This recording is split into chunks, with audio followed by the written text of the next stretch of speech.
fix that. And we are back, everyone. I am Arkeet Hodges, president of the Black Achievement Fund and Education for Life Academy.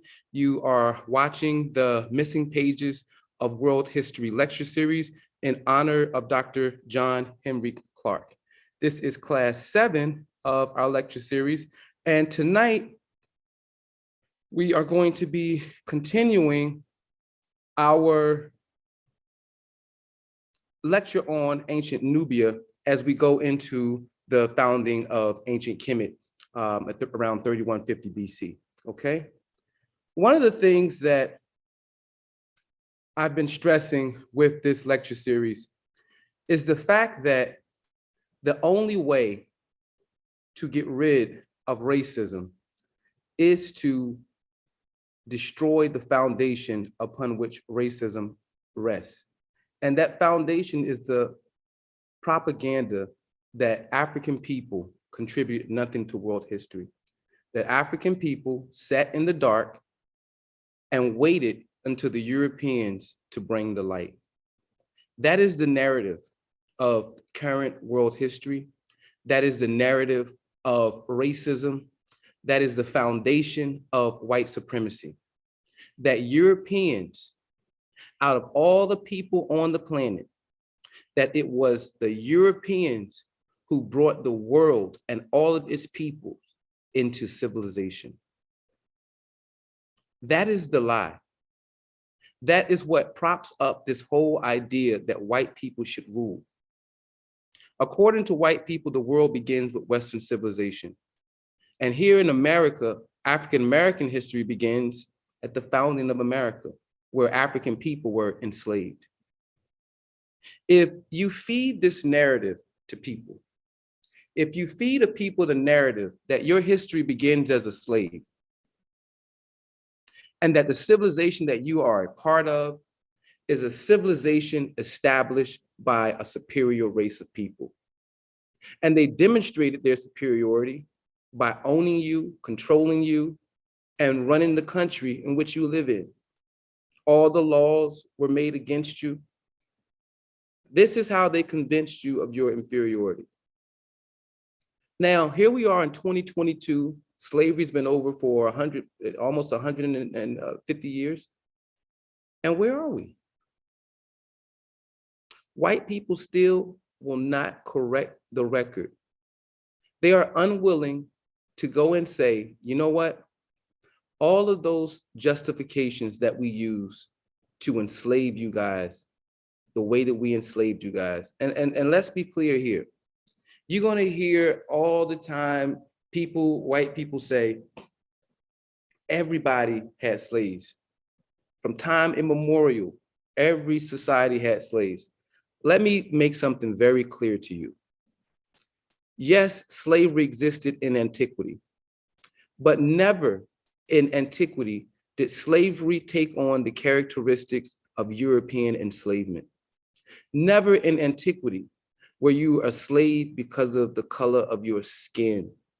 Never in antiquity were you a slave for life because the color of your skin. Never in antiquity were you born a slave because the status of your mother. Never in antiquity a human being ceased to have rights, natural rights as a human being, never in antiquity. In antiquity, those who were enslaved primarily for 3 reasons: owing a debt, committing a crime, or being a prisoner of war. And even in being a prisoner of war, the object was to increase the size and rank of one society by bringing on prisoners, allowing them to incrementally form a part of your society and eventually gain titles in your society, and those things that enable your society to grow and become more powerful, more stronger. It was not advantageous for you to slaughter all of your prisoners of war. That was never the intent, that was never the aim. The societies back then, they weren't built upon capitalism and mass materialism. So they weren't trying to enslave people to force them to work for free. So please don't be tricked when you hear all of these justifications for the cruelty of European people, not just to African people, but to all peoples all over the world. They will have you believe that there is a universal human nature that we all share. That is false. It's patently false. What I've tried to share with you in this lecture series is the fact that human beings, although we all came from Africa, although we all are from an African stock, once human beings left that continent and began to populate less favorable environments, as they entered the realm of ice, as they had to dwell on sand, the human personality took on different character traits. No longer in Africa is there a situation where there is cooperation amongst human beings because it is advantageous. There's plenty of food, there's no competition for food. There's plenty of water, there's no competition for water. There's plenty of women, there's plenty of men. So there's no competition. The moment you leave the safety nest, the moment you leave the Garden of Eden, now you are encountering an environment where there is intense competition over resources. There are no herd animals in Europe to feed a million people. The environment was perilous. You can't grow fruits and vegetables in Europe in the same way you can do off the equator. So what you get is a people who begin to develop opposite than the people who develop in Africa. And this is what we're here with right now today. This world history timeline in front of you, this is what is being confused. This is what is being hidden. When we talk about world history, when Europeans talk about world history, they're talking about around here, 900 BC or so, when their ancestors, the Greeks, begin to come out of their dark ages and begin to function on a level of civilization as we know it. Look at all of this history before that. For all of you guys who may look at the world through a Christian paradigm or a Muslim paradigm, let me show you on this world history timeline where those things occur. Right here is where you get Jesus Christ. Right around 33 BC or so, you got Jesus Christ. And here's the death of Jesus Christ. And this is another piece of the propaganda of world history. Here, we have the entire history of the world on a timeline. And I want you to look very closely at this timeline. 0 represents the common era, or AD, after the death of Christ. Okay? So the whole entire world history is placed on a Christian timeline. When Jesus Christ was born here, what about all of this history that spans here? Every element of civilization that we know, virtually every form of knowledge that we enjoy today was already cultivated before Europeans emerged from their dark ages. It was already cultivated. But the key is this: if I share with you the history from the origins of humanity in Africa over 200,000 years ago, and bring you through world history chronologically, what you will discover is that all the things that we claim, we discovered, we pioneered, we actually didn't do. Some other people did it. That's what you're going to discover. If you discover that, then you're going to begin to attack the foundations of white supremacy. Then you're going to begin to attack the foundation of racism. Then you're going to become startled. You're going to say, hold on. These people not only lied, but there is nowhere where they show superiority other than warfare.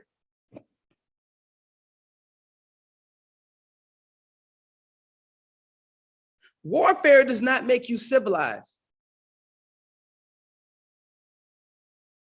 It's the opposite. It makes you the opposite.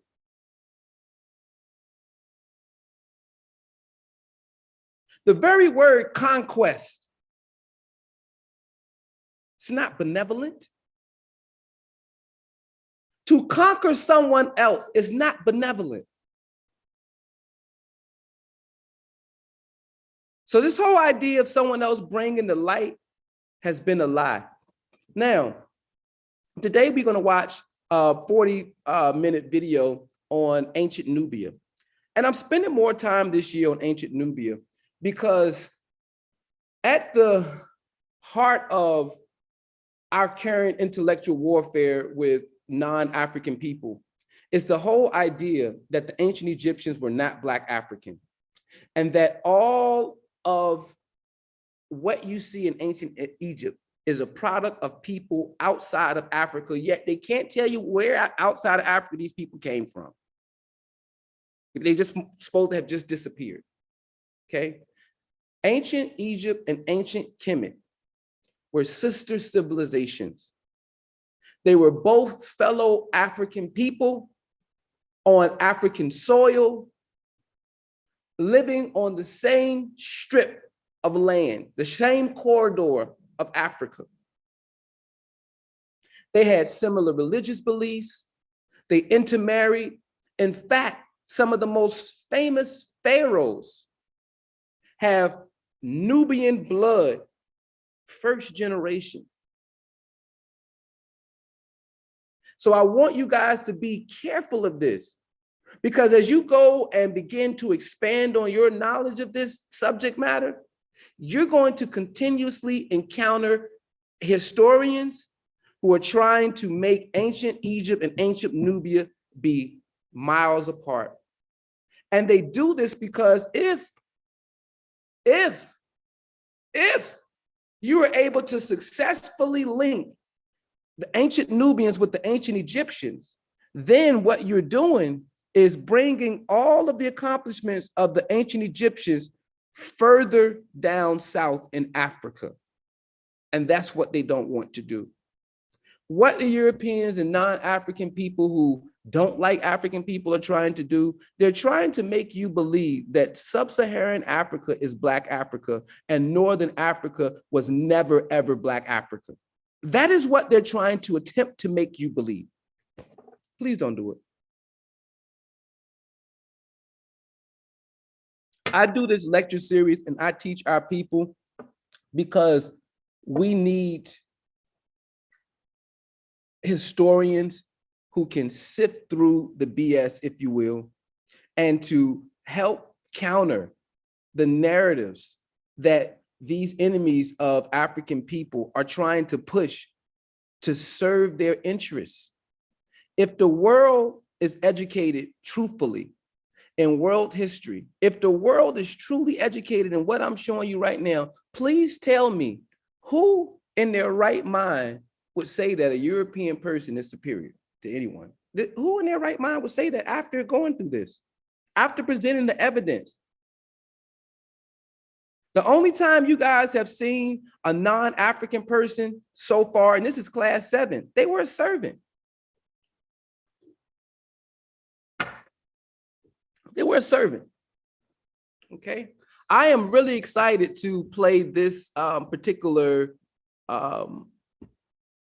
video for it because you do not often get videos or documentaries that are done by African people on Africa. So this video here is rather tastefully done, even though at the end, the narrator who we're walking with erroneously says that an African column was a Greek column in the very end. I mean, but hey. So here we go. This is called Kingdom of Kush, History of Africa with Zinab Badawi.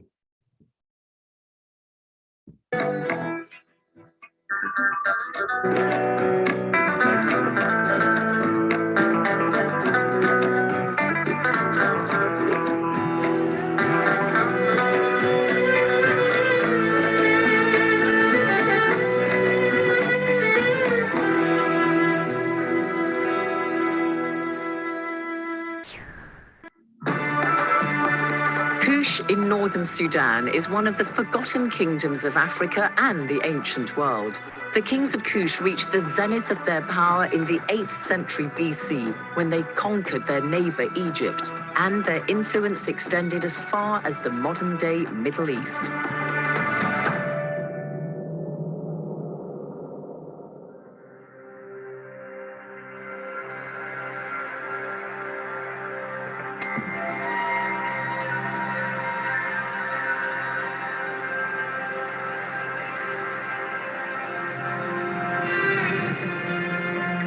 Sudan's capital, Khartoum, where the Blue and White Niles meet.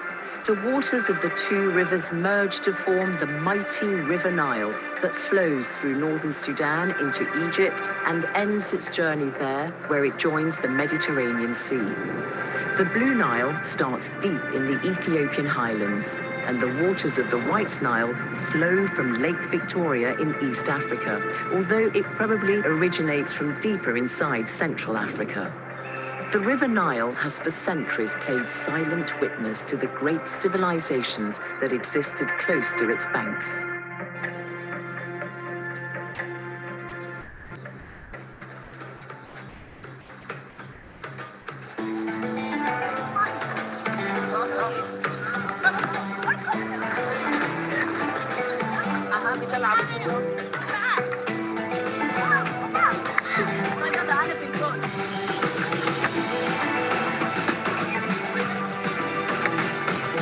An unexpected game of football in the town of Karima in northern Sudan. The youngsters laugh, quite rightly, at my lack of goalkeeping skills. Personally, I don't think I'm that bad for a woman of a certain age. As I try to bridge the generation gap, so too does the town of Karima. It reaches down through the generations to a time long gone by when it was known as Kerma. And it is here that we begin the story of the Kingdom of Kush. Early humans existed in Sudan for tens of thousands of years. By about 5000 BC, we know that people in northern Sudan lived from fishing, hunting, and basic farming. And there's evidence that they raised cattle too. They lived in relatively small, independent and separate population groups. They had to be mobile so they could find good pasture for their livestock. The rich waters of the River Nile made the land fertile, which meant crops could grow easily, so farmers could settle down and develop communities.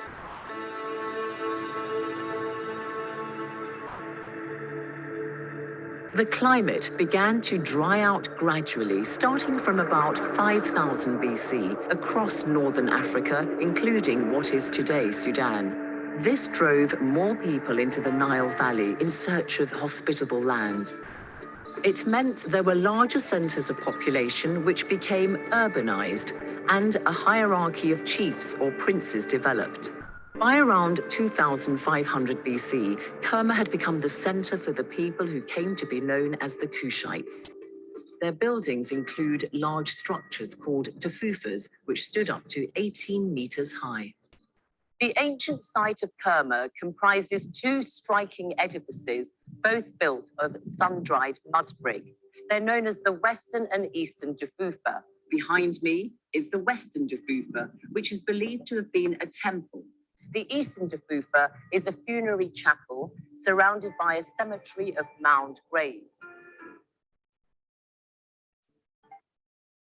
If you're thinking about buying solar panels, don't.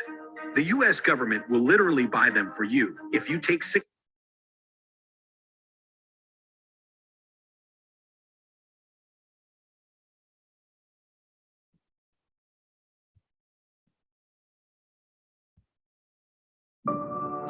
Sorry about this, guys.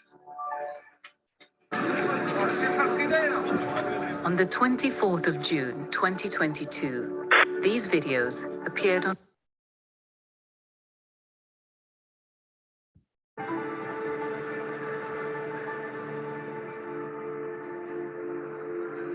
Archaeologist and historian Dr. Abdul Rahman Ali is director of Sudan's National Museum in the capital, Khartoum. The two Dafufas in Karma, these are two monumental mud brick monuments. They belong to the Kingdom of Karma, which was known as the first independent national kingdom in the Sudan, developed in 2500 BC. And the kings of Karma, they ruled Karma for almost 1,000 years.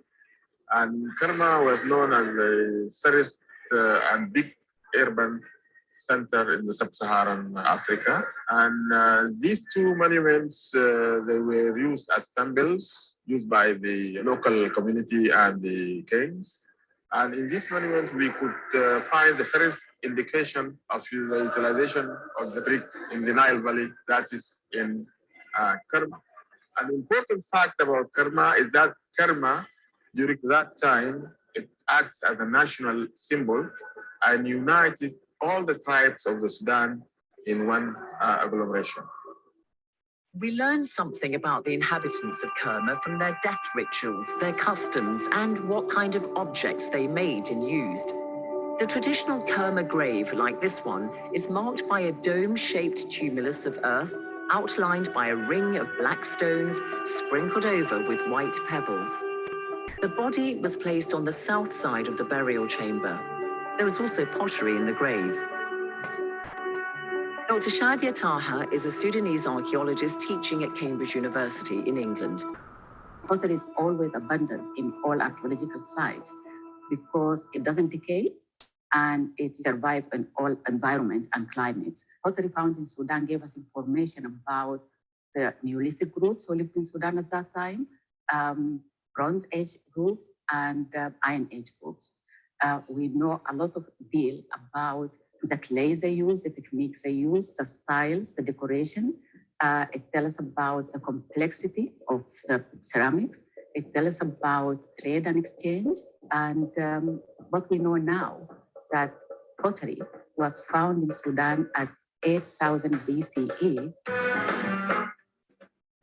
The National Museum in Khartoum has many exhibits from ancient Sudan. Between 1780 to 1580 BC, Kerma culture was vibrant. The people wore beautiful jewelry. They had bronze mirrors, stoneware, and delicate pottery. Some experts believe the ancient Sudanese were the first to develop the technique of enameling pottery.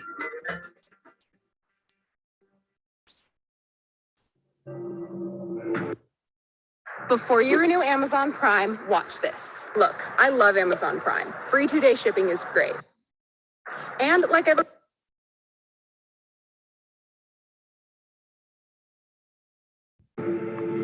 This period of ancient Sudan's history is linked to that of its neighbor to the north, Egypt. At about the same time in ancient Egypt, that is around 3000 BC, the first dynasties were establishing the rule of the pharaohs. What was the relationship like between these two close kingdoms? It was both hostile and complementary. And over the centuries, the balance of power would shift from one to the other.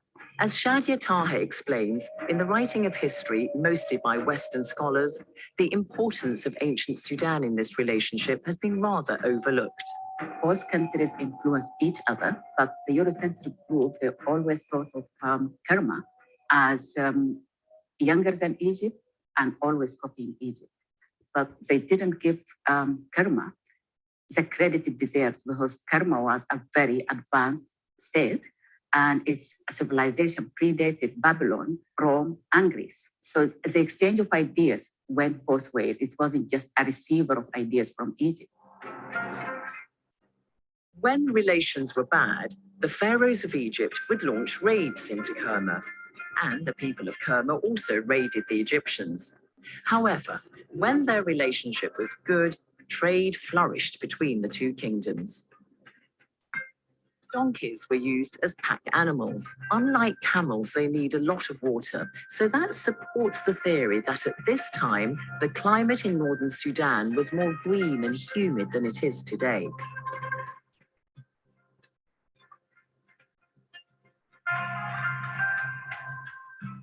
As well as moving goods overland, they transported them along the Nile on boats that were later dismantled. The wood was reused in Egypt for building.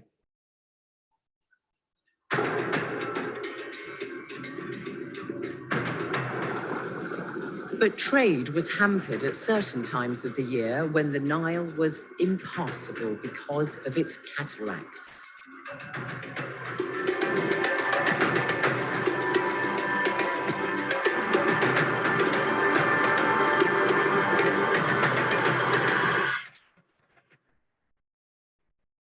There are 6 cataracts in the river. The first of them is here at this very spot in Aswan in southern Egypt. The other 5 are in modern-day Sudan.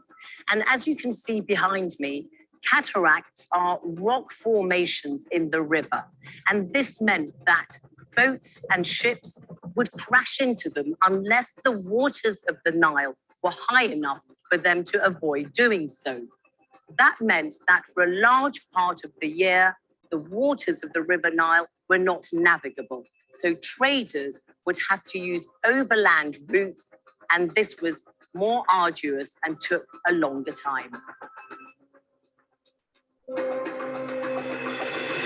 Throughout history, the cataracts on the Nile gave the people of ancient Sudan a good natural defense from attackers coming by boat. Check this out. I'm going to show you how I afforded this car. Okay, you ready? All right, $118 for car. Kerma laid the bedrock for the civilization of the Kushites. Kush was well known for its very powerful army. They were very fierce archers, and the Egyptians called them the land of the bow because of their skills in the bow. So they know their ability and their strength and their power. In 1650, the Kushites ransacked Egypt, but they just went back. Kush was a powerful state and the Egyptians feared Kush. So during this period of history, the Kushites succeeded in increasing their control of trans-African trade through the Sahara to the detriment of Egypt. For thousands of years, camel trains have made this journey from the south across the Sahara to Egypt. These camels are resting by the roadside and taking water in Dongola, in territory that would have been part of the Kingdom of Kush. Kush was a vital crossroads for trade in the ancient world, linking the west and the east in the Red Sea, and then from the south to the north in the Mediterranean.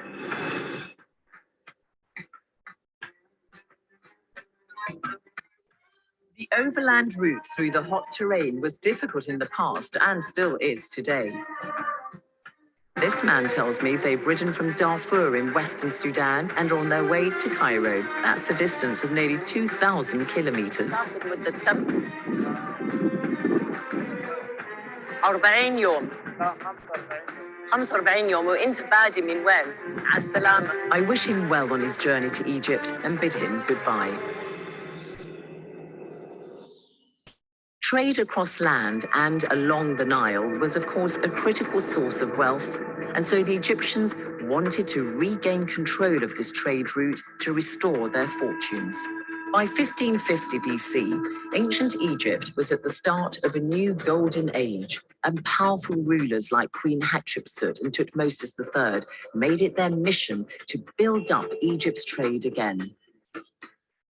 Tutmosis III sent an army up the Nile and defeated the people at Kerma. Now Egypt could take full advantage and exploit the kingdom's resources.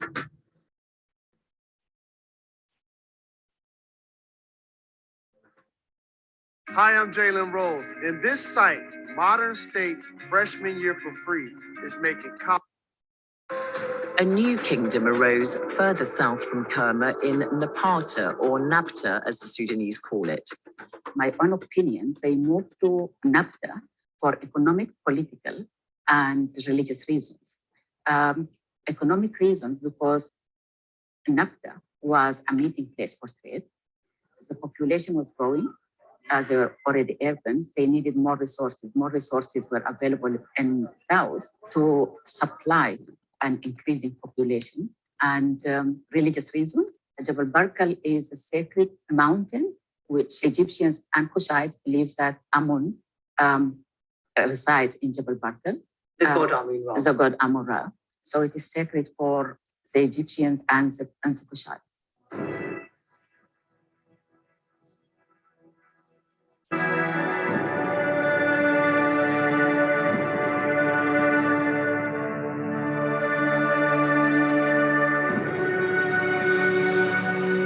The Kushites' new kingdom at Napata is near the modern-day town of Karima by a mountain known today as Jabal Barkal.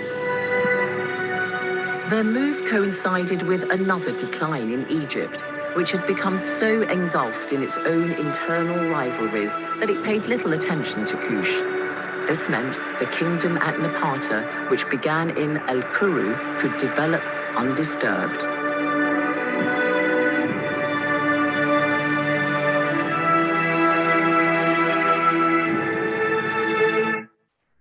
As the civilization of Nabta evolved from Al-Kuru, it starts as a small chiefdom and developed to a kingship, and later on developed to an empire.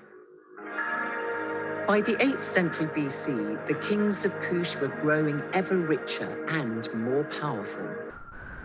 At the Kushite capital of Napata, the mountain dominated the landscape, much as it does today. In its shadow, life goes on in El-Kuru. Time, I think, to abandon the open desert in search of human inhabitants. أهلاً السلام عليكم شكراً ازيك يا أفرح ازيك كويسة تمام أهلا ازيك يا أيوة أنت أبو روف. Check this out. I'm going to show you how I afforded this car. Okay, you ready? All right, 118. I want to get a feel for the kind of settlements that existed in the ancient kingdom of Kush and how far some of the ancient customs and practices still exist in modern-day Sudan. So I've been asking the ladies of the house to show me things which I know were used in the era of the Kushites and which I know are still used today. And this is what's known as a zeel. And this was used in ancient times to keep water cool.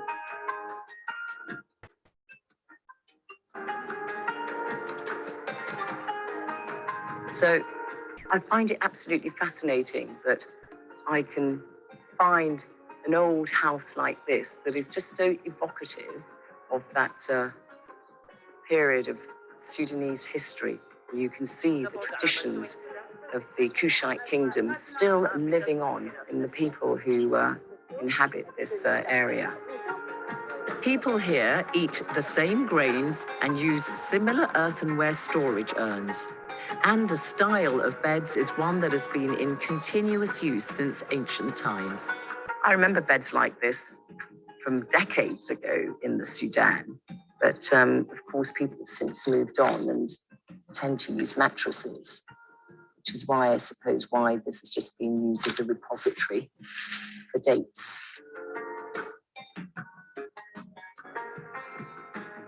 So the wooden bed have an important significance to the Sudanese community through the whole period from Karma, from 2500 BC up to now, because it have a significance in the daily life for wedding, the bride and groom.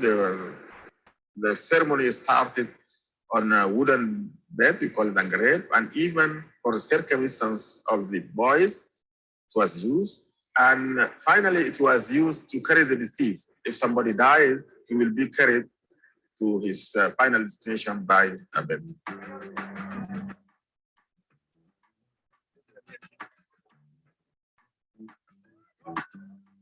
I've come across a wedding party in a settlement at the foot of Jabal Barkal. The men are gathered waiting for the ceremony to start. I reckon I can seize the chance to go and visit the women at the wedding breakfast to see some female customs that have endured throughout the centuries.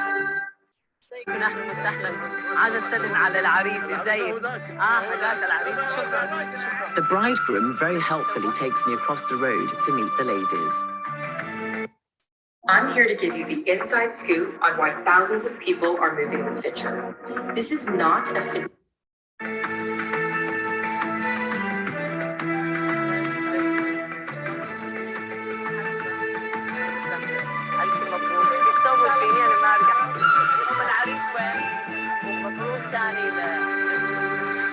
I'm just looking at this lady's hands with the henna and the beautiful gold.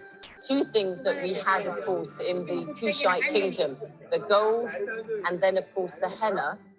The women of Kush dipped their hands in henna, decorated it, and they also wore kohl on their eyes, like this lady here.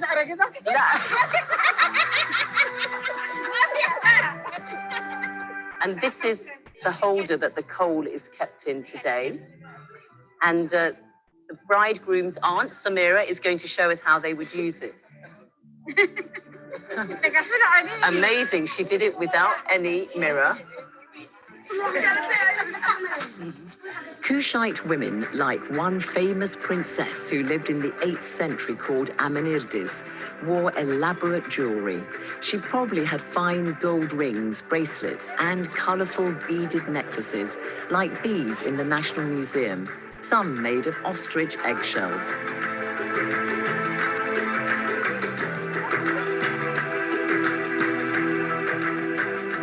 Amenirdes would have worn her hair flat to the head with a top knot, her long nails stained with henna, and her eyes darkened with kohl. So you can see the continuity of tradition is very much alive amongst the women at the wedding preparations. And you can also see it in the very masculine pursuit of wrestling, an activity which has stood the test of time. The Kushites were renowned wrestlers and were held in high esteem for their skill and fighting ability. Today in Sudan, especially in the Nuba Mountains in the southwest of the country, wrestling tournaments are held regularly. In days gone by, the Kushites would have engaged in such wrestling matches for sport. These local young men are clearly letting off a bit of steam as well as entertaining spectators. By the early 8th century BC, ancient Egypt's fighting capability was much diminished. The country had grown weak and it could no longer ward off invaders. Egypt came under the rule of princes from Libya who had their own traditions and religion and had no regard whatsoever for those of the Egyptians. This was a source of great dismay for the Kushites. Through centuries of interaction, the Kushites had a religion and culture similar to the ancient Egyptians. They spoke their own Cushitic language, though they used Egyptian hieroglyphics for writing. By 750 BC, the Kushites had had enough of the decadence of the Libyan princes and their allies in Egypt. At that time, Kush was ruled by a king called Kashta, and he believed it was his duty to save the Egyptians from further ruin. So he decided to invade Egypt. We don't have any depiction of Kashta, but presumably he was not unlike the kings who succeeded him. Kashta's ambitions in Egypt were limited. He simply wanted to protect the religious center of Thebes, modern-day Luxor, in southern or upper Egypt. King Kashta was a force to be reckoned with. He owned the gold mines in Kush and controlled the River Nile and land routes for luxury goods like ebony and ivory. I want to stop for a second to point out a couple things. When I think about, or you think about European civilizations, you think about entertainment, when you think about culture, you think about barbarians, you think about a Colosseum. When you look at what they did for entertainment versus what you're seeing people do in Africa for entertainment, it begins to tell the story of culture and personality development. Okay. Pay attention. And I also want you guys to understand how deeply religious all of the kings, the pharaohs, the queens are, and how religion is tied to their rule, and how their interest is always tied to something religious. When you talked about the founding of Kerma, you know, once again, it's at the foot of Jebel Barkal, which is a mountain that they and the Egyptians believe was the place where Amun-Ra rested. So When you look at African civilization, when you look at African culture, at its genesis, at its very nature, it is peaceful and it is spiritual. African people, African civilization, even the things they did in their leisure time was what? They're making elaborate pottery. They're wrestling. They're making elaborate clothing. They're decorating their bodies in all types of different makeups and things like that. So this is who African people are. The South in Africa. At his base in Napata, between the third and fourth cataracts of the River Nile, around 450 kilometers north of the modern-day capital, Khartoum, Kashta ruled over a flourishing community of Kushites. King Kashta's main place of worship was at the nearby temple of Jabal Barkal. From a distance, it's imposing, and as you get nearer, you can begin to make out the well-preserved remains of the temple. Kashta's army was renowned for the skill of its horsemanship and its archers, who would dip their arrowheads into poison to make them more deadly. Their speciality was to shoot their opponents in the eye. Kashta's army first took Thebes, the religious capital of Egypt. For the most part, the Kushites were welcomed by the locals there, grateful that their co-religionists were seeing off the heathen Libyans. With Thebes secured, Kashta could rest easy. 3 years after he'd begun the campaign into Egypt, King Kashta died. He was buried in Al-Kuru in his homeland of Kush. Kashta's body was mummified in the Egyptian fashion and placed in a highly decorated wooden coffin covered in gold foil with inlays of colored glass and lapis lazuli.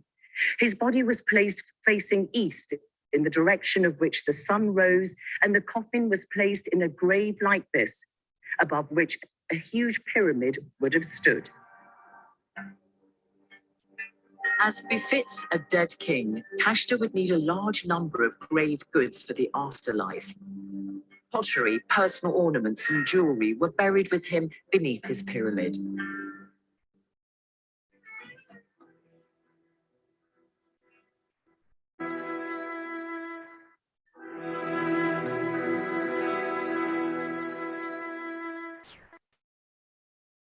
If you're thinking about buying solar panels, don't. The US government will literally buy them for you if you take 60 seconds to answer a few questions.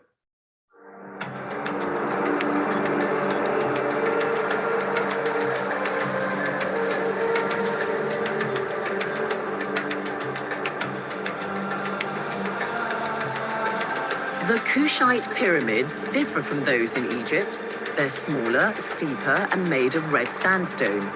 There are 1,000 pyramids that have been discovered so far in Sudan, though only about 300 of them are still standing as pyramid structures. In Egypt, there are about 100 pyramids. Our pyramids, the Sudanese pyramids, have different aspects because their angle of building is very steep compared to that of Egypt. We know that the kings and queens of Kush were buried with all manner of personal belongings and furniture, and also shabtis, which are these figures of people who would serve them in the afterlife. Were they actually ever buried with real live human beings? This is the idea of accompanying the deceased, because in one grave, in 1916, in one of the kings of Karma graves, some of the deceased were covering their faces with their hands. So it means that these people were maybe put into the grave, intoxicated or drugged, and put to accompany the king. In the later period, there is no indication of intentional accompanying of the king, but they put the shabtis to serve the king in the afterlife.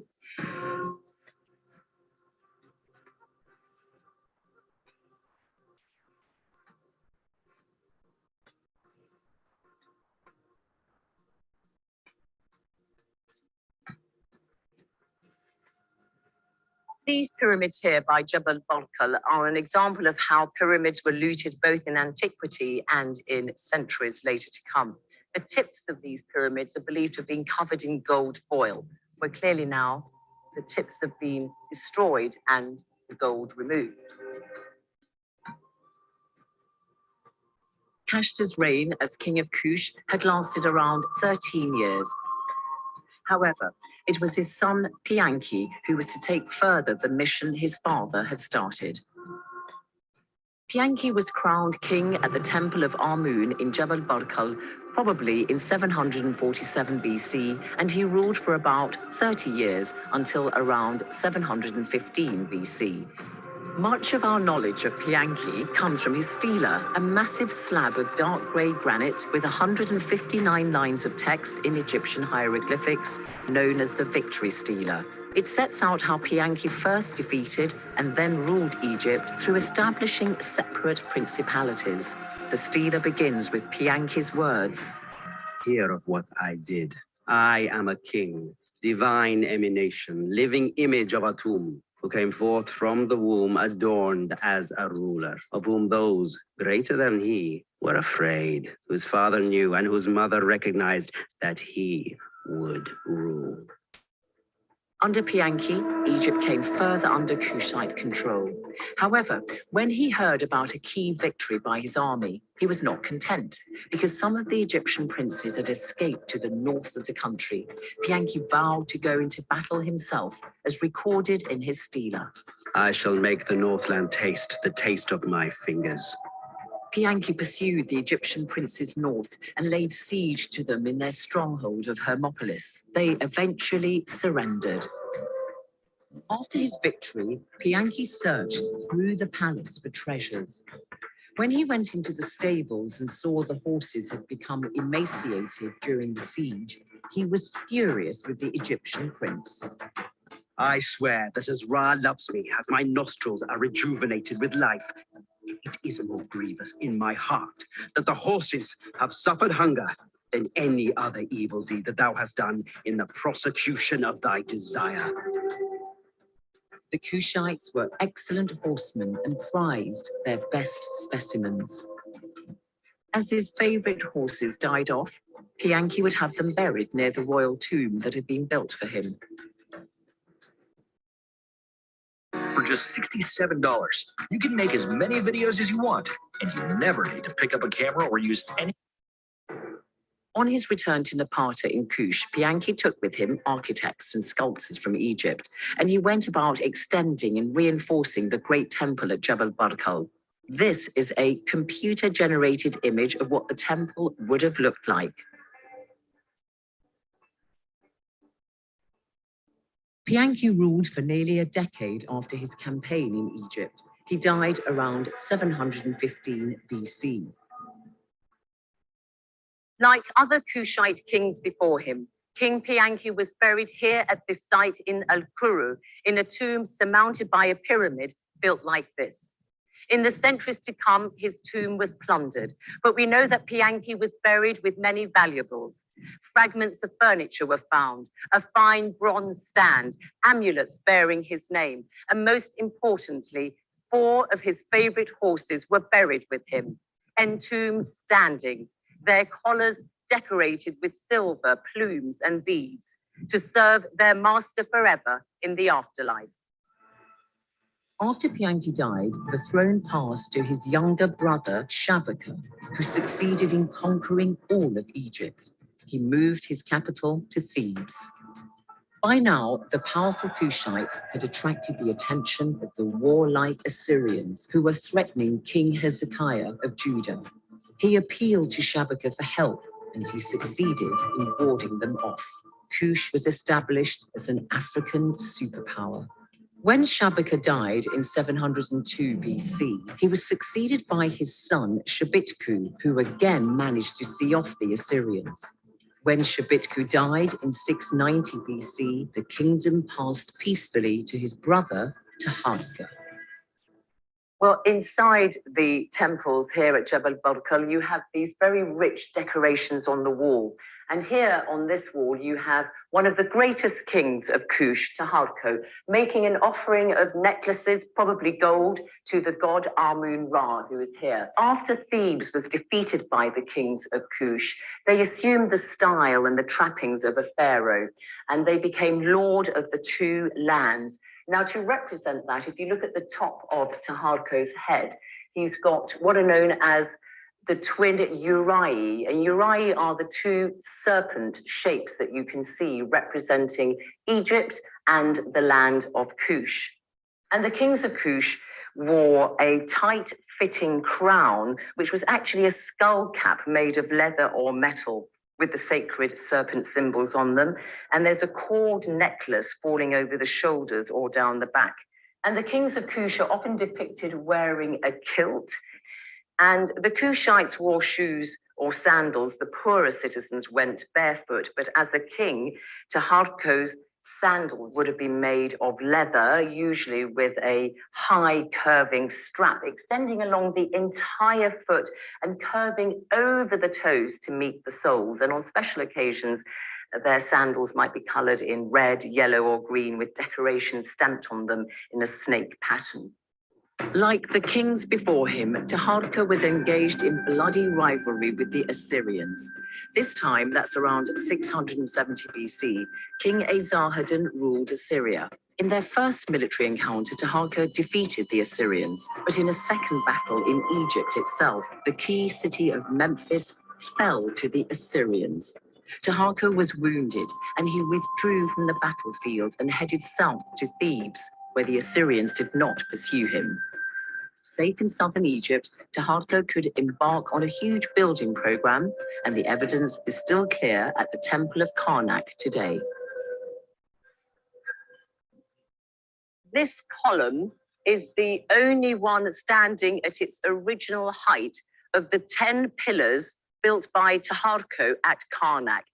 And this is yet further evidence of the impact of the For those of you guys who aren't aware, Karnak or Ipet Isit is the holiest of all holy places for all of the pharaonic Egyptians. All of the pharaohs from the Middle Kingdom onward contribute some type of construction to Ipet Isit or Karnak Temple. And once again, this is a testament to the nature of these African people and these African civilizations. They are spending their time, their energy, and their money in honoring the gods.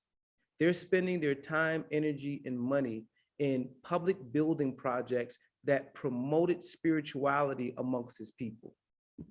Kushites building program in ancient Egypt. I also want you to notice how the people of Kush, the people of Nubia, had the exact same building skills and techniques. They knew hieroglyphics, they knew how to carve in the same style as the ancient Egyptians. And once again, I'm saying this to you guys because as you begin to share your knowledge and expand outward to people like, outside of our community, they're going to challenge you. And they're going to try to make you believe that ancient Nubia and ancient Egypt were distinct and separate places, that there was nothing in common, and that ancient Egypt itself was not Black African whatsoever.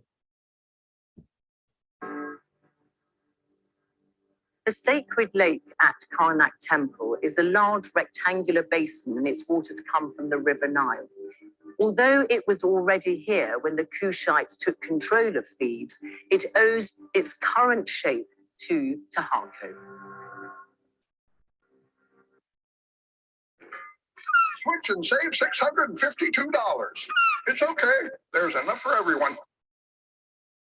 Before you renew Amazon Prime, watch this. Look, I love Amazon Prime. Free 2-day shipping is great.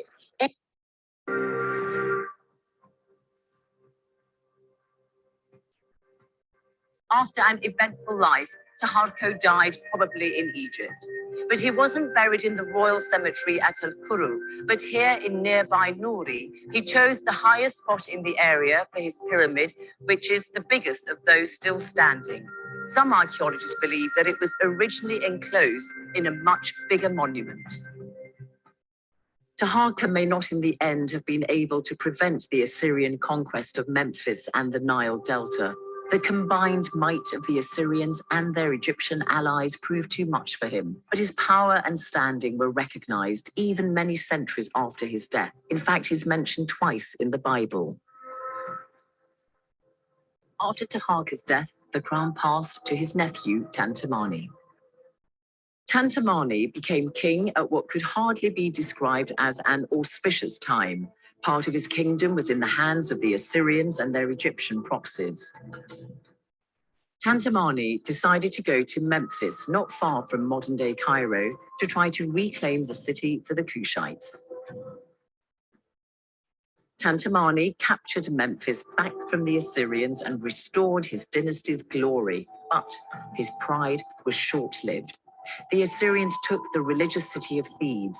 They looted and utterly destroyed it. But deterred by the harsh climate, the Assyrians did not venture further south beyond Thebes and retreated. The loss of Thebes severely undermined Tantamani's prestige. He returned to Kush humbled, but he remained king there until his death. His defeat by the Assyrians marked the end of Egypt's rule by the Kushite kings. They had formed the 25th dynasty of the pharaohs of Egypt, a period that had lasted nearly 100 years. The balance of power now shifted back to Egypt.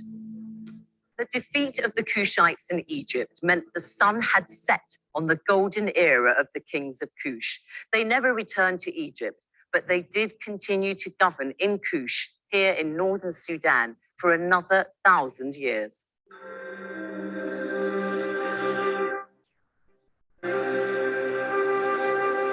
The Kushites built a new base called Meroe, about 250 kilometers north of Khartoum, an area known today as Al-Bajrawiya, and not to be confused with the modern city of Meroe.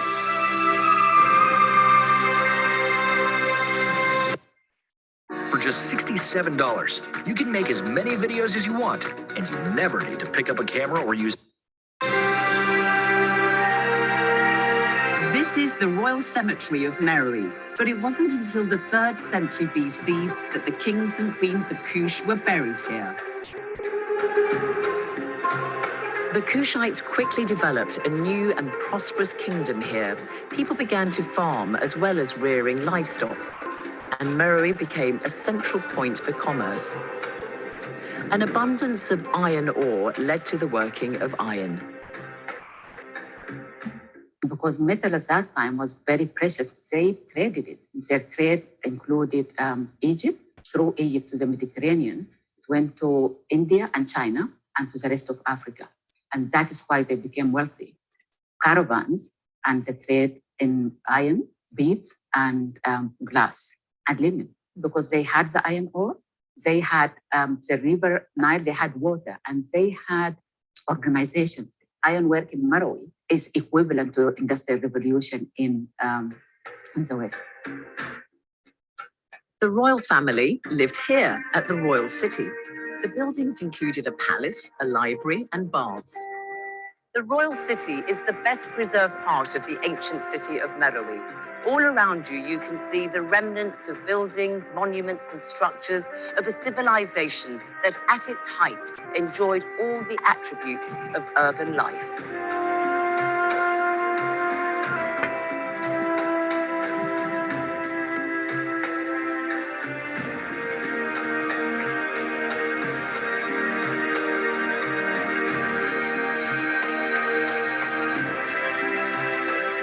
This would have been one of the finest tombs and pyramids at the Royal Cemetery in Meroe. It was for Queen Amani Shahito, who ruled Meroe at the end of the 1st century BC. It was full of fine jewels and other belongings to serve her in the afterlife. But her tomb was plundered by the Italian archaeologist Fellini in the 19th century.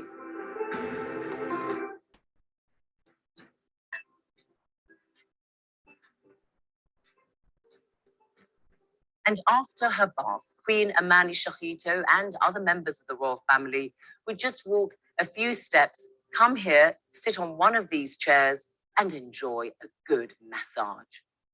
Where's my masseur? The queens of Kush at Meroe had a powerful role. Unlike the ancient Egyptians, women could succeed as monarchs in their own right, or they could rule jointly with their husbands or sons. And the king's relationship with his mother was of extreme significance. What do we know about Queen? She just started off saying, unlike Egypt. We know for a fact that there were multiple queens in Egypt. We also know that were queens in their own right.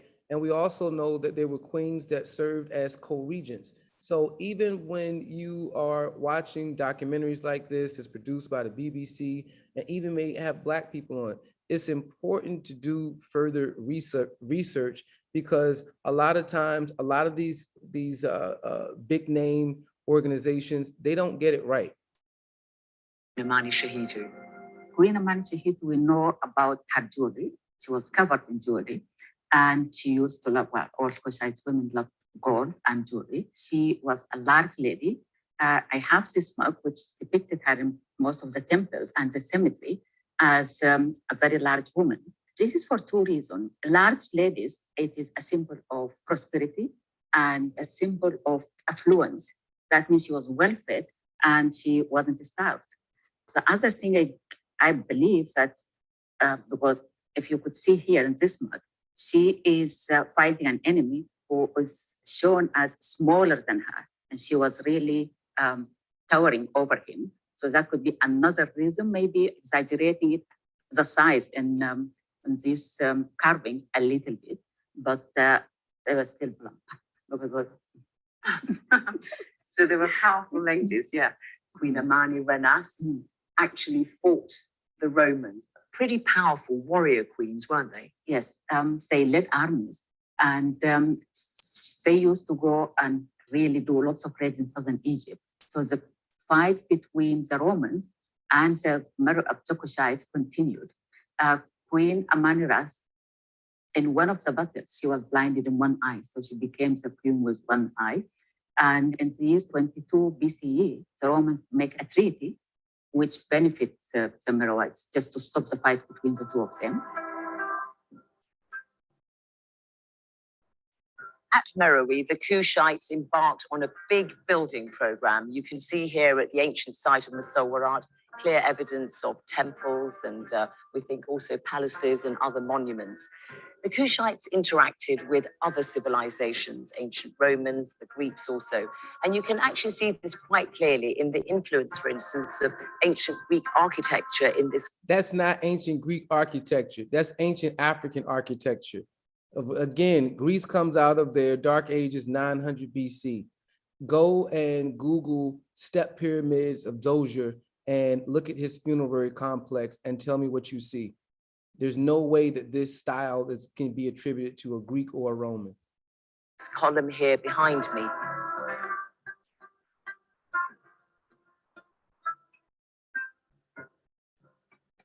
Until the 2nd century BC, the Kushites had written in ancient Egyptian, and then they introduced their own form of hieroglyphics, which is also pictographic, like the ancient Egyptian one. And it's one of the great mysteries of the Kushites.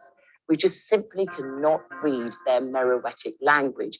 We have an idea of what it might have sounded like, but we can't understand it.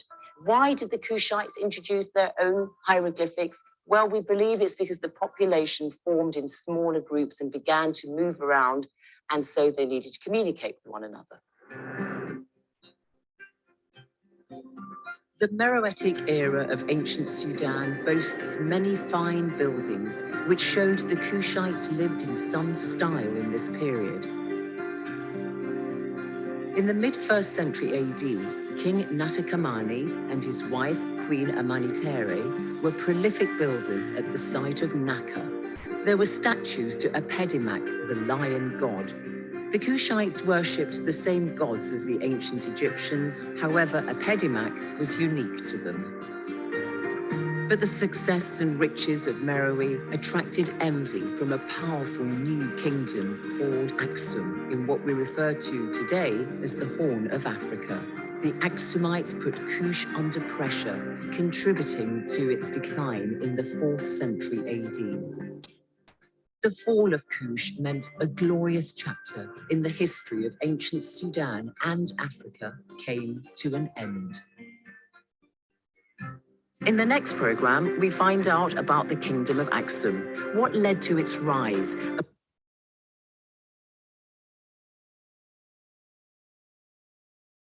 Okay, I hope you guys enjoyed that documentary. I just wanted to point out a couple things from it that bears highlighting. Towards the end, it was mentioned about the queens of Kush and their leading men into war and them serving as queens in their own right without being appointed by a man and that sort of thing. There were many of these such queens, and they fought off the Romans, many battles. So when you actually go to the Education for Life Academy's curriculum, you'll get more information about all of the things that I'm discussing here on this lecture series. So we have videos on some of the queens that were discussed and things like that. But I want to conclude by once again making it clear that the civilizations of ancient Egypt and the civilizations of ancient Nubian were sister civilizations. They came from the same continent. They grew up understanding the same spiritual philosophy, worshiping the same gods and goddesses. They intermarried. And of course, they fought one another in the same way that brothers and sisters fight. I also want to point out the fact that you saw the capital of these African civilizations retreating further south into the interior of Africa. Because it's very important to understand how kingdoms fall and how we have the boundaries of today. When I talk to young people about ancient, the Nile Valley civilizations, they often say, if we were such powerful kings and queens, how do we lose our power? Where's the evidence in all of those things? I point to Black Wall Street as an example, a parallel example. Here you had this awesome neighborhood in Tulsa, Oklahoma. 6 Black men had airplanes. And you're talking in 1922. 6 Black men had private airplanes in this one territory in Oklahoma. White business owners borrowing from Black people, okay? When they were besieged by the government, Ku Klux Klan, houses burnt down methodically with people with police uniforms on, they were terrorized. Did they try to go back to Oklahoma and start another city in another town? Did they do that? Look at all of the instances in which people were brutalized in their home and were forced to leave their home, and other people took over those territories. Look at the United States of America. Where are the Native Americans at? So please don't think that because you have an empire like ancient Kemet with all of these astounding achievements, that those things cannot be broken down, and that the trauma from warfare is so intense that a people that are heavily engaged in spirituality, it is not something that I believe was a part of their nature to continue to pursue. Instead, they just went to a place of least resistance so that they could resume their lives and live in honor of the principles of the 42 laws of Ma'at. At the end of the day, they got tired of fighting. They got tired of fighting. And they also did not want to integrate into this decadent culture, this decadent civilization that had no regards for the principles or the spirituality that they led their lives by. So what you end up seeing is a retreat of African people from the Nile Valley to where they are now in sub-Saharan Africa. What you also learned was that the Nile Valley was not always desert. That entire area used to be a savanna grasslands. And around 6,000 to 5,000 BC, it began to dry up. So once again, you're getting an area that is becoming less and less and less able to accommodate a large metropolitan area. So once again, you see more and more people migrating to what is Egypt. In the same way you take America and you see people migrate to Atlanta, you see people migrate to LA, migrate to New York, to bigger cities for more opportunity. It was no different in antiquity. But the problem that we have is that no one is going to teach world history in any factual way, because in order to do that, they will have to show without a shadow of a doubt that all of the things that they claimed they created, they pioneered, that they didn't. If you prove without a shadow of a doubt that you lied about all of your contributions to world history and our lack thereof, what does that say for racism? What does that say about white supremacy? If you shared all of this with the entire world, because the entire world doesn't know this. The average person, Black person I talk to, never heard of the 42 laws of Ma'at. They don't have a clue what you're talking about. So if the average Black person don't have a clue what you're talking about, and this is their history, why would anybody else have any type of knowledge of what we're talking about here tonight? Why would they have this? Who would tell them this? Who do they know in their world that will tell them this, that will show this to them, that will share this with them? What Black historian has enough clout, enough respectability, where she or he could stand up on an international platform and assert these things with any credibility?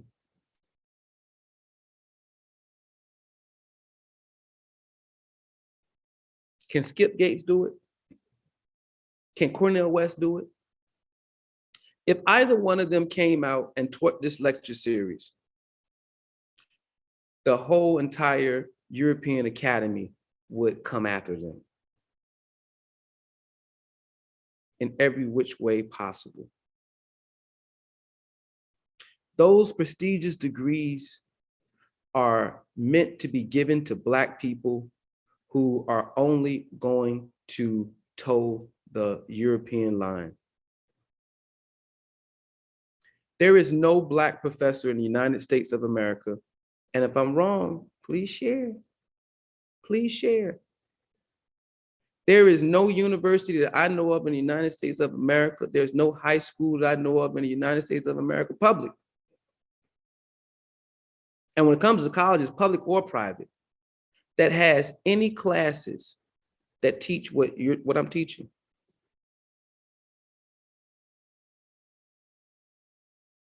Why? Why not? When you begin to ask the question, why not? I just want you to see the reaction. I want you to see in their face. It's a level of fear. Damn, they on to us. They know that we've been lying to them, and now they're coming at us with the proof. What are we gonna do?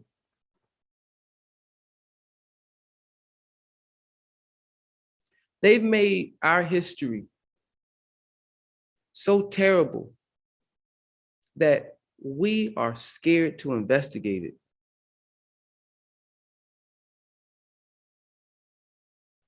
They've played with our minds so much. They played with our ego so much that you don't know any history outside of African-American history. You don't. You don't. Not enough where you can share it with your children. You know more European history than you know African history.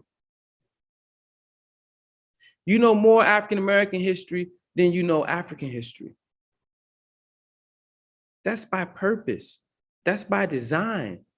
If I can keep your mind focused on your lowest point in world history, enslavement, if I can keep you focused on enslavement, if I can separate you from your motherland, make you hate your motherland, if I can divide and conquer you from the people who were part of your tribe, then I can keep you enslaved physically and mentally.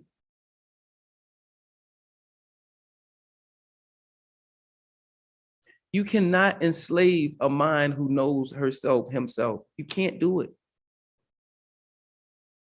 You can't impoverish someone who knows the genius that flows through their veins. You cannot starve them. They're too intelligent. They're going to make a way. You can do that to someone who doesn't know who they are. We here at the Black Achievement Fund, we know who we are. We embrace who we are. And we know that we are on a pathway of not just being successful on our own terms, but we're on our way of being billionaires together. I'll never be a billionaire as an individual. Don't really care to. But I want to be a billionaire as a collective. I want to be a part of a Black race that has a coffer like the pharaohs of ancient Kemet, like the queens and kings of Kush, of Nubia. They had wealth. Why shouldn't we have wealth? We shouldn't have wealth if we're going to operate and act like Europeans with it. No, you shouldn't get it. But I want you to be very conscious of how the kings and queens of Africa that you have been studying, how did they spend their wealth? What did they build? What did they buy? How did they serve the people?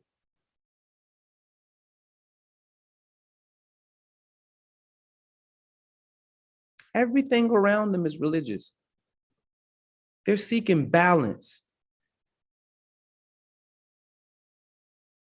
They're not seeking to harm. They're not seeking to destroy. If I'm living good, one of my aunts told me, she said, Arki, when you hear people talking bad about other people, that's because they're not happy. You're gonna never hear a happy person wishing bad on another person, talking down on another person, because a happy person wants to just see other people happy. They want to see other people experience what they're experiencing. And they can't do that if they're spreading negativity, if their goal is to conquer.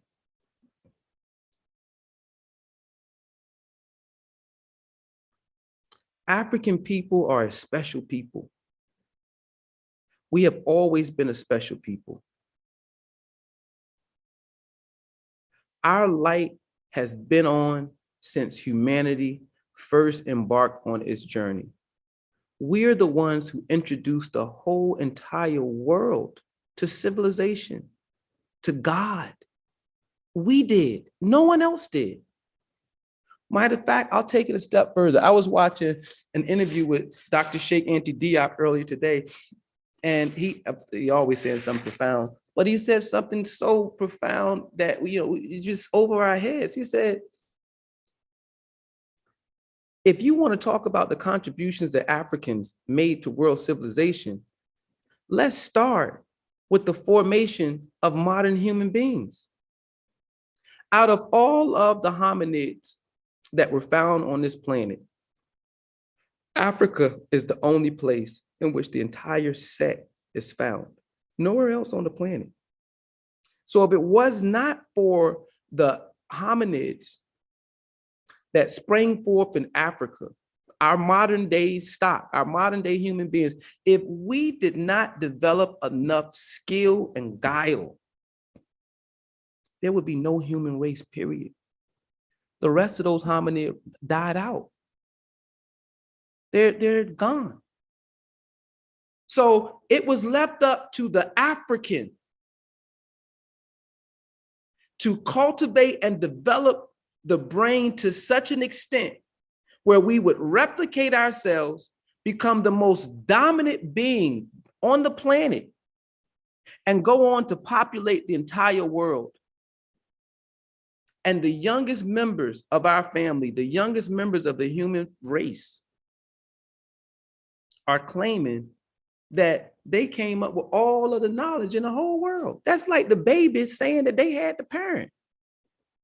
That's absolutely absurd. Absolutely absurd. So when you guys hear of ancient Egypt going forward, also recognize ancient Nubia.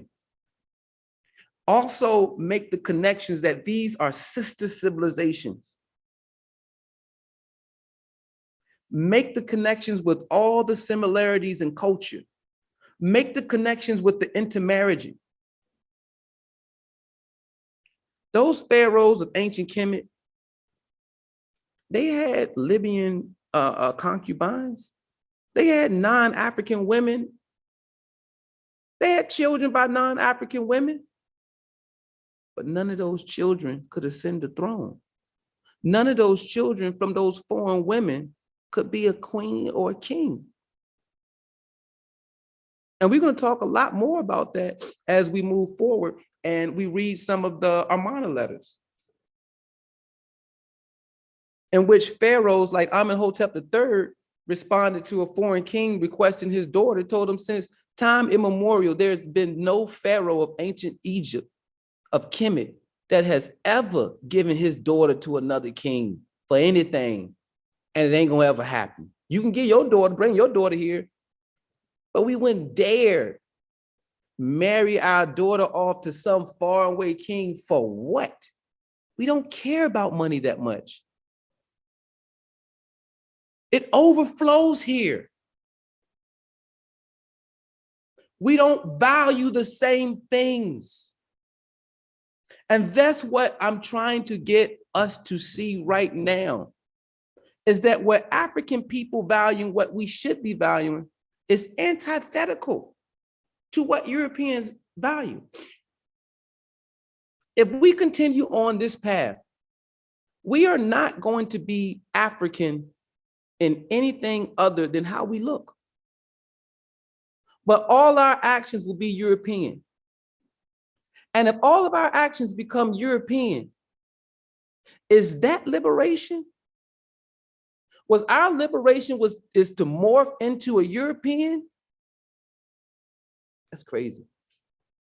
That's absolutely crazy. But this is what we're saying. This is what our actions are demonstrating. Our culture is our cure. In fact, our culture is the world's cure. When African people were at the top of world power, did any other people have anything to fear? When African people were at the top of world power, did any non-Africans have anything to fear?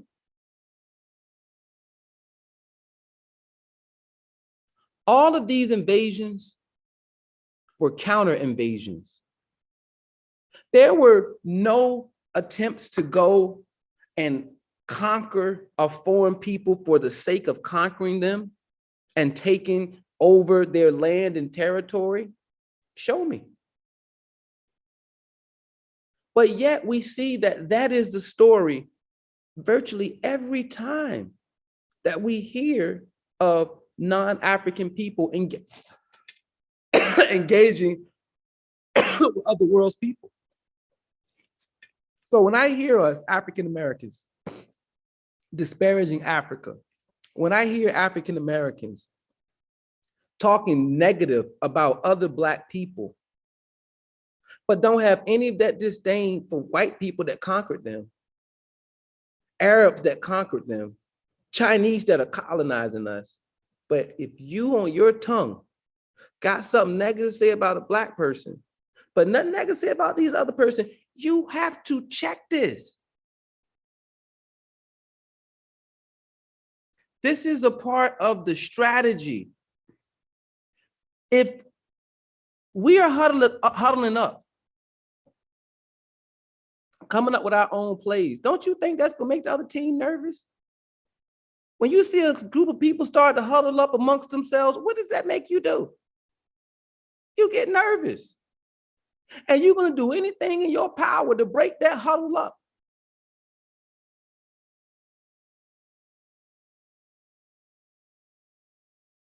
That's for lesser minds. That's for lesser minds. Don't allow other people to undermine our revolution that is happening as we speak. We're making history as we speak with the Black Achievement Fund. Don't let an outside person undermine that.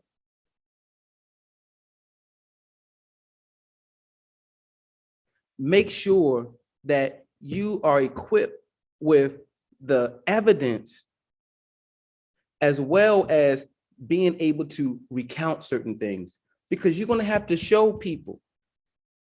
And I'm providing you with the evidence. You got to show people. This lecture series is for you to share. The Education for Life Academy Stand on the Shoulders of Giants curriculum is for those who want to go into deeper depth, for those who want to have easy access at their fingertips to all of the evidence that I share on this lecture series. Because again, it takes evidence. It takes damn near a mountain of evidence. You know, there's a saying that goes, when you tell a lie long enough, the lie becomes the truth and the truth becomes revolutionary. And that's what we are right now with African history. Okay, so make sure that you're sharing this. I'm gonna stop right now. We're at 9:30. If you guys have any questions, any comments in the chat that need to be addressed, here is the time to do so now.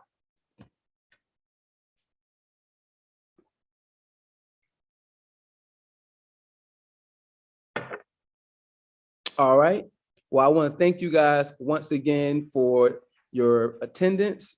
Please make sure once again that you share. If you're not a member of the Black Achievement Fund, please make sure that you join tonight, www.baf.solutions. The Black Achievement Fund is the simple solution that we have for Black economic independence in our lifetime. 10 million Black people and our allies, plus $9 a month equals $90 million every month and over $1 billion a year. Capital for us to begin to do in the same way that the kings and queens did before. Usher in a civilization that is not based on materialism. Okay? We can build our own schools every month, hospitals every month, cultural centers every single month. But the very first thing is we have to break the shackles of mental enslavement. There is absolutely no way in hell that you're going to have a sound knowledge of the African history that you're learning through this lecture series, through the Education for Life Academy. There is no way that you can emerge from that still shackled mentally that European people are superior to you. That is not going to happen.